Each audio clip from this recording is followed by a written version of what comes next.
Parth online tutorial. Today we are going to start with B part of chapter number 11, Era of One Party Dominance, from your NCERT textbook, page number 32 to 36. So बच्चे आज हम इसके अंदर जानेंगे कि first general election में कांग्रेस की popularity के साथ साथ और कौन से रीजंस थे जिसके कारण कांग्रेस पार्टी जो थी इतनी ज्यादा पॉपुलर हुई। तो चलिए अब इसको हम जानते हैं। जैसे कि आप जानते हो कि Congress party first general election में जो थी जीती, उसकी पॉपुलैरिटी तीनों जनरल इलेक्शंस में मेंटेन रही, क्योंकि कांग्रेस जो थी एक वेल ऑर्गेनाइज पार्टी थी, उसका विजन जो था बहुत सही था, उसमें बहुत से हमारे नेशनल हीरोज थे जिसे आम जनता बहुत ज्यादा पसंद करती थी, क्योंकि उन्होंने भारत की लड़ाई के अंदर जो ब्रिटिशर्स के खिलाफ थे उसमें बढ़ चढ़कर हिस्सा लिया था, इसलिए जनता ने उनको बढ़ चढ़कर वोट दिए। इसके अलावा अदर भी बहुत से रीजन थे जिससे कांग्रेस पार्टी पॉपुलर हुई, क्योंकि बच्चों समाज के हर सेक्शन के लोग कांग्रेस पार्टी में एक साथ मिलकर काम कर रहे थे। कांग्रेस पार्टी की अगर बात करें तो as a social and ideological collision था। कैसे कह सकते हैं बच्चे ये, क्योंकि कांग्रेस पार्टी का निर्माण 1885 में बहुत ही पहले एक प्रेशर ग्रुप के रूप में हो चुका था। ये समय की बात है जब बच्चों भारत में ब्रिटिशर्स का राज था। उस समय कुछ ऐसे लोग थे जो ब्रिटिशर्स की लॉज को, उनकी नीतियों को पसंद नहीं करते थे, जो भी कुछ न्यूली एजुकेटेड थे, कमर्शियल क्लास के लोग थे, तो कुछ रेवोल्यूशनरीज थे, उन सब ने एकजुट होकर इस कांग्रेस पार्टी को बनाया, इसको एक प्रेशर ग्रुप के रूप में बनाया, ज्वाइन किया, और पार्टी की लीडरशिप में बहुत सारे फ्रीडम मूवमेंट्स हुए।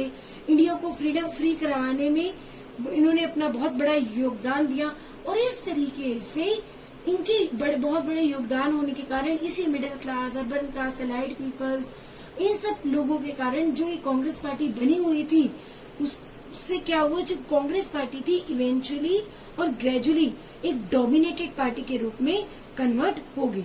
बाय द टाइम मूवमेंट का लेवल बढ़ता चला गया, बहुत से लोग इससे जुड़ते चले गए। अगर बात करें बच्चे, इसमें काफी सारे ऐसे लोग थे, इसमें चेंजेस जो आप लोअर मिडिल क्लास के भी थे वो भी इससे जुड़ते चले गए। पार्टी में धीरे धीरे चेंजेस आते रहे चले गए। लोअर क्लास पीपल्स भी इसके साथ जुड़े, पीजेंट्स इसके साथ जुड़े, इन सब ने इसको ज्वाइन करना शुरू कर दिया। और कांग्रेस पार्टी की बच्चे सबसे बड़ी बात कहें तो उसकी खासियत ये रही, उसकी क्वालिटी ये रही कि इसने धीरे धीरे अपनी लीडरशिप को कन्वर्ट करती रही, इसमें चेंजेस लाती रही, इसमें बहुत सारे सेक्शंस को एक साथ जोड़ दिया, चाहे वो किसी भी कास्ट के हो, किसी भी क्रीड के हो, किसी भी लेवल के हो समाज के, तो इन सबको एकजुट होकर उसने काम किया। कांग्रेस पार्टी में उसको जगह दी। कांग्रेस पार्टी सभी के लिए एक प्लेटफॉर्म बनता चला गया। जो भी आजादी की लड़ाई में पार्टिसिपेट करना चाहते थे उन सबको उन्होंने एकोमोडेट करके एक साथ चलाया, एक साथ उनको लेकर चले, और इसी इंक्लूसिव नेचर के कारण कांग्रेस के वो एक स्ट्रांग पार्टी बन गई। बहुत सारी अपोजिशन पार्टी उस समय में और आफ्टर द इंडिपेंडेंस बनी, लेकिन इतनी ज्यादा ऑर्गेनाइज नहीं थी। लेकिन डेमोक्रेटिक फॉर्म में अपोजिशन का होना बहुत ज्यादा जरूरी है, ताकि सरकार जो है अपना काम काफी अच्छे से कर सकती है। सरकार इससे अकाउंटेबल लोगों के लिए बनी रहती है। लेकिन उस समय ऑपोजिशन पार्टी इतनी ज्यादा पावरफुल नहीं थी, क्योंकि कांग्रेस पार्टी के मुकाबले अगर हम बात करें तो सिर्फ 10% वोट ही अन्य पार्टी को मिल पाए थे। कांग्रेस ने अपना जो पूरी डोमिनेंसी थी वो इलेक्शंस में बना रखी थी। आजादी की अगर हम बात करें, जिस तरह से कांग्रेस पार्टी के अंदर जो अन्य नेताएं जुड़ते चले गए, उससे जो कांग्रेस पार्टी थी वो एक रेनबो की तरह बन गई। जैसे बच्चों रेनबो के अंदर 7 कलर होते, उसे 7 कलर से मिलकर रेनबो बनता है, उसी प्रकार कांग्रेस पार्टी भी एक रेनबो के समान बन गई, जिसमें अलग अलग धर्म, जाति, अलग अलग सेक्शन, अलग अलग कास्ट, क्रीड, रेडिकल, रेवोल्यूशनरीज, उन सब सारे बच्चे उन सब के अंदर जुड़ते चले गए। मतलब ये सभी लोग उन सब के साथ जुड़ते चले गए, और इन सभी को मिलकर देश की आजादी के लिए एक उनको मंच मिल गया कांग्रेस पार्टी के रूप में। और दूसरा सबसे अच्छी बात कांग्रेस पार्टी की अगर हम बात करें तो कुछ और भी खासियतें चलिए उनको हम जानते हैं। दूसरा रीजन था बच्चे कि tolerance and management of faction. Congress party का ये सबसे बड़ा रीजन था पॉपुलर होने का। कांग्रेस पार्टी के जो नेता थे उन्हें पार्टी जितना अधिकार देती थी, पावर शेयरिंग देती थी, वो अगर खुश ना भी हो तो जैसे आज के समय में अन्य पार्टी को जो होते हैं वो लीडर्स जाकर ज्वाइन कर लेते हैं या उस अन्य पार्टी बना लेते हैं, लेकिन उस समय वो उसी पार्टी में रहकर अपने अधिकारों के लिए लड़ा करते थे, उसके लिए फाइट किया करते थे। धीरे धीरे कांग्रेस पार्टी के अंदर ही एक ऐसे ग्रुप बन गए जिन्हें बच्चों फैक्शन कहते हैं, बन गए, जिन्होंने अपने अधिकारों के लिए जो अलग अलग होकर रहने लगे। कांग्रेस पार्टी में इन फैक्शंस को भी बहुत अच्छे से डील किया, वो भी कांग्रेस पार्टी की पावर बन गई। अगर कोई नेता अच्छा काम करता था तो कांग्रेस पार्टी के अंदर रहकर ही दूसरे फैक्शन के ग्रुप उसको देखते थे, और अगर कोई गलत तरीके से चलता था तो उसी को वो जो ग्रुप के लोग थे अपोजिशन का काम करते थे। तो ये बहुत ही बड़ी अच्छी चीज जो थी कांग्रेस पार्टी में बनती चली जाती, और इसी कारण से जो अन्य पार्टी थी अपना रोल प्ले नहीं कर पा रही थी, अपनी एज ए अपोजिशन जो रोल था अन्य पार्टियों का वो नहीं दिख पा रहा था, क्योंकि कांग्रेस के अंदर अलग अलग ग्रुप बनने पड़े थे और वो अपना रोल प्ले खुद ही कर रहे थे एज ए अपोजिशन। जैसे जैसे टाइम चेंज होता गया कांग्रेस पार्टी का काम करने का तरीका बदलता चला गया, लेकिन कांग्रेस पार्टी हमेशा से ही कुछ न कुछ परिवर्तन लेकर आती चली गई, और ये उसकी सबसे अच्छी बात थी।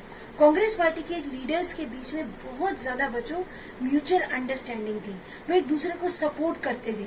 1947 में देश तो आजाद हो गया था, लेकिन देश में चुनी हुई सरकार नहीं थी। उस समय इंटरिम गवर्नमेंट थी जिसमें बहुत सारे मेंबर्स अपोजिशन पार्टी के भी थे। अगर हम बात करें तो नेहरू जी की कैबिनेट में श्यामा प्रसाद मुखर्जी, भीमराव अंबेडकर, इन सब का भी नाम आता है, क्योंकि नेहरू जी को सोशलिज्म से बहुत ज्यादा प्यार था, वो सोशलिज्म में बहुत ज्यादा उनका प्रभाव था, और इसीलिए वो सोशलिज्म को अपने ग्रुप में लाना चाहते थे। इसलिए उन्होंने जयप्रकाश नारायण को अपनी पार्टी में ज्वाइन करने के लिए इनविटेशन दिया। इस तरह की म्यूचुअल रिस्पेक्ट जो थी वो बहुत ज्यादा थी, सत्ता के अंदर बनी हुई थी।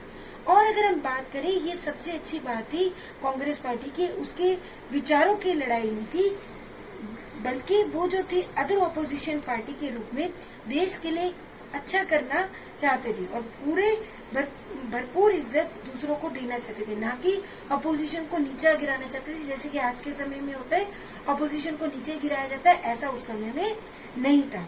और अगर हम बात करें तो कांग्रेस की, तो कांग्रेस ने एक सिग्निफिकेंट रोल जो था इसमें प्ले किया। बच्चों इसमें आगे अगर हम समझते हैं कि आज की अगर हम बात करें, आज से अगर हम कंपेयर करें जो पॉलिटिकल पार्टी है, जिस तरीके से उस समय अलग अलग ग्रुप की जो पॉलिटिकल पार्टी थी उससे जाकर जुड़ गई थी, लेकिन आज की अगर हम बात करें तो पॉलिटिकल पार्टी ये सब नहीं देखती। उनका रीजन क्या है? सिर्फ पॉलिटिकल पार्टी का मेन मोटिव क्या है? सरकार बनाना और देश में राज करना। पॉलिटिकल एम सिर्फ कुर्सी की ही लड़ाई बनकर रह गया। आज के समय में केवल अपोजिशन का काम है एक दूसरे के बारे में गलत बयान देना। कहीं न कहीं ये कारण भी है कि पार्टी की लोकप्रियता में कमी बनती चली जा रही है।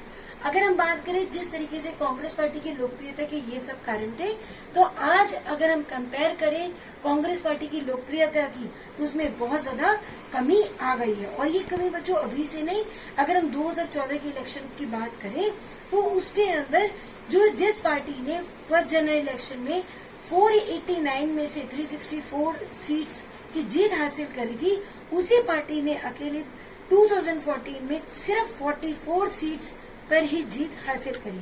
तो कांग्रेस पार्टी की सबसे बड़ी पार्टी थी, लेकिन उनकी कमियों के कारण, कुछ चीजों की कमी के कारण उनकी लोकप्रियता में कमी आती चली गई और जो अपोजिशन है वो स्ट्रांग होती चली गई। इसलिए जरूरी है कि कांग्रेस पार्टी की जो कमी है उनका दूर होना। तो बच्चों ये तो बात हुई आज की कांग्रेस पार्टी की। तो हम इस चैप्टर में पढ़ रहे हैं उस समय के बारे में। तो ये दो मेन पॉइंट्स आज हमने इसके अंदर जाने। कांग्रेस पार्टी की पॉपुलैरिटी किस कारण से हुई थी, किस तरीके का नेचर था कांग्रेस पार्टी का। I hope the chapter is clear to you. Please revise this topic carefully. Thank you and have a nice day.